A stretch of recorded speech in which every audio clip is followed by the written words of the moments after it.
d'Ivoire a toujours désigné un pays? Tu crois que c'est une invention de la colonisation? Pas tout à fait. Ce nom cache une histoire de commerce, de pillage et de symboles puissants. Une histoire qu'on n'enseigne presque jamais à l'école, on est entre le 15e et le 17e siècle. Les navigateurs portugais, français, néerlandais, anglais explorent la côte ouest africaine.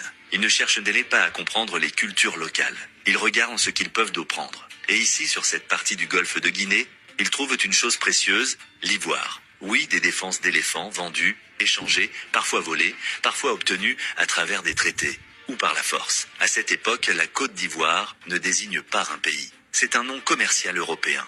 Il y avait la Côte des Esclaves, actuelle Togo, Bénin, la Côte de l'Or, actuelle Ghana, et la Côte d'Ivoire, là où l'on venait chercher de l'ivoire. Les Européens donnaient tous des noms en fonction de ce qu'ils venaient exploiter.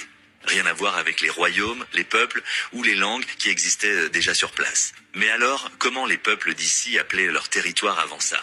Il y avait les royaumes Akan, les Kong, les Agni, les Guéaman, les Krou, les Malinké, chacun avec ses traditions, ses terres, ses noms.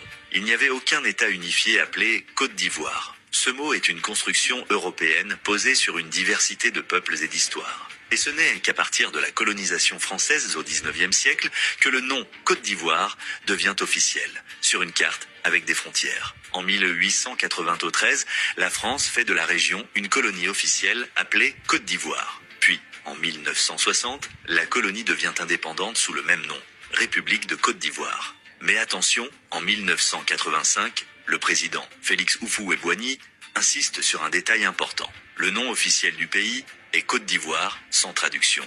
Pas Ivory Coast, pas Costa de Marfil, juste Côte d'Ivoire, dans toutes les langues. Un geste symbolique fort, reprendre un nom colonial, oui, mais le maîtriser, le fixer, le transformer en symbole de souveraineté.